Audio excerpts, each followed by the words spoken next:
না আমার বধূ সকাল থেকে সঙ্গে করে নিয়ে গোচারণে চলে সকালে যখন গেছে, সকালে গোবিন্দ আমার যাওয়ার পর থেকে আর তো আমি আমার বধূকে দেখতে পাইনি, আর তো আমার গোবিন্দকে আমি দেখতে পাইনি। তাই জানিস কি এখন ঘরে বসে বসে আমার মনে হচ্ছে যদি একবার আমি ওই ভগবতীকে দর্শন করতে পারি।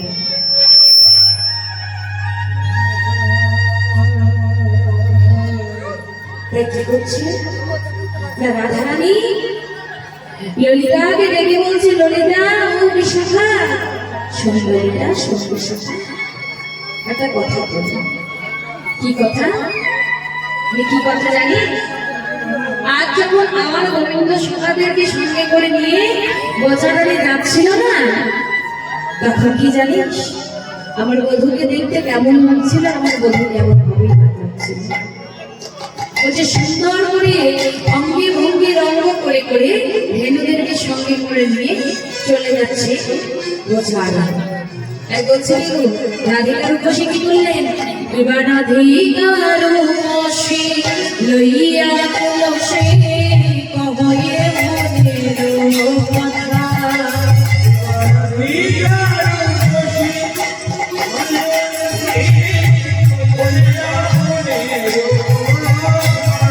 এবার রাধিকার উপসে লইয়া তুলসে কহয়ে মনের কথা,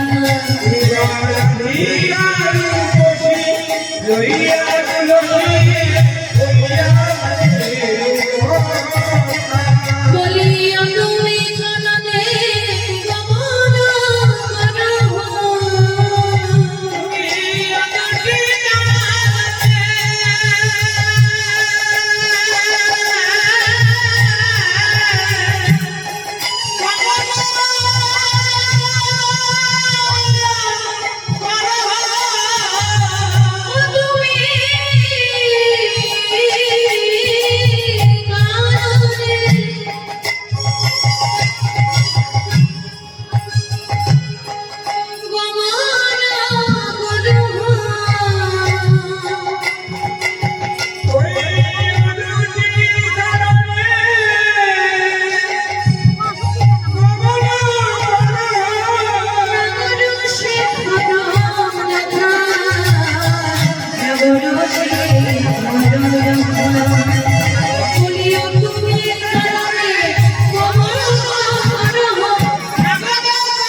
কি মনের কথা না সকাল থেকে আমার বধূ গোচারণে গেছে, আর এই প্রভাত দ্বার দিয়ে বসে বসে সখাদেরকে সঙ্গে করে নিয়ে যখন আমার গোবিন্দ গেছে, তখন আমি নিজের চোখে কিন্তু সেটা দর্শন করেছি।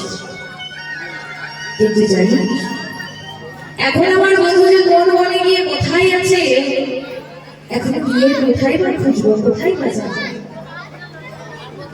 তা বলছে হ্যাঁ কে যেতে পারে, কে খবর করতে যাবে না? তুলসী, ও তুলসী একটা কাজ করবে, তুমি তো কাজটা খুব ভালো পারো, যাও এবং সেবন করে আমার গোবিন্দ কোন বনে গিয়ে কি খেলা করছে, কি করছে না করছে, তুমি সব গিয়ে দেখে আসো।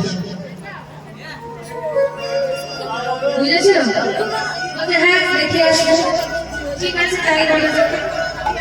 এই বলে তুলসীকে কি বলছে, যেইটা তুলসীকে বলেছে যে তুলসী তুমি গিয়ে একটু গোবিন্দকে খুঁজে এসো, এই কথা শোনা মাত্রই কি হয়েছে মা, তুলসী কি করেছে, চলে যাচ্ছে রাধারানীর কথা মতো গোবিন্দকে খুঁজে।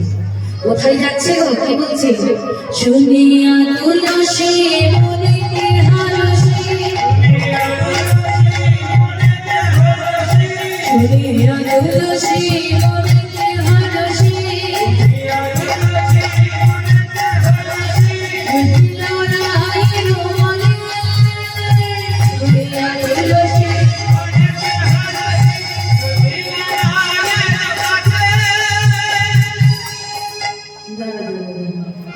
ও তুলসী শোনো শোনো শোনো, যাচ্ছ যাও, কিন্তু একটা কথা বলি শোনো।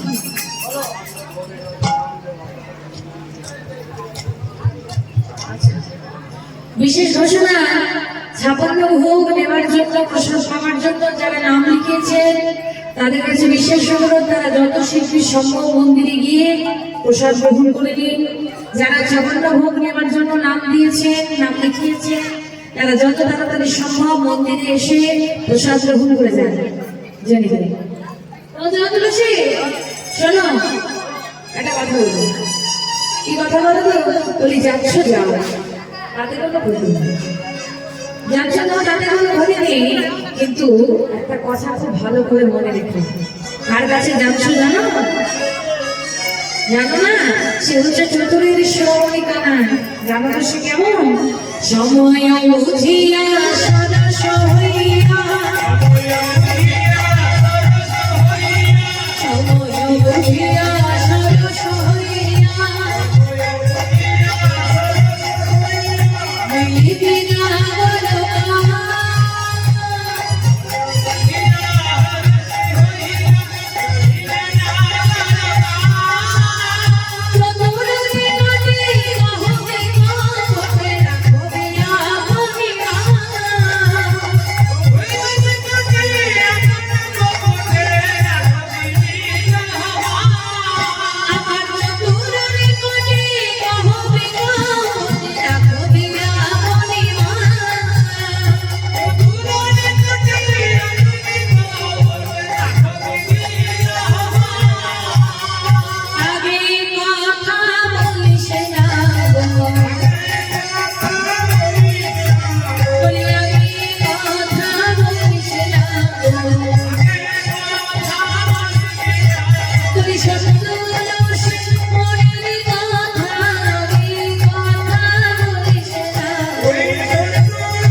তুলসী, তুই যাচ্ছিস যা, কিন্তু যেতে যেতে যাবি যা, গোবিন্দকে যদি কোনো কারণে পেয়ে যাস, একটা কথা মাথায় ভালো করে মনে রেখে, কি না, কোনোভাবেই কিন্তু তার কাছে কথা নিবি, কিন্তু কথা কিন্তু দিবি। কেন না, কারণ হচ্ছে কথা নিবি কিন্তু কথা দিবি না। একবারও দুনাক্ষরেও কিন্তু বলবি না যে আমি রাধারানীর সঙ্গ থেকে এসে তোমাকে খুঁজতে এসেছি, এই কথা কিন্তু একটা বারো মুখে উচ্চারণ করবি। ঠিক আছে তাই করবো, ঠিক আছে বেশ তাই হবে।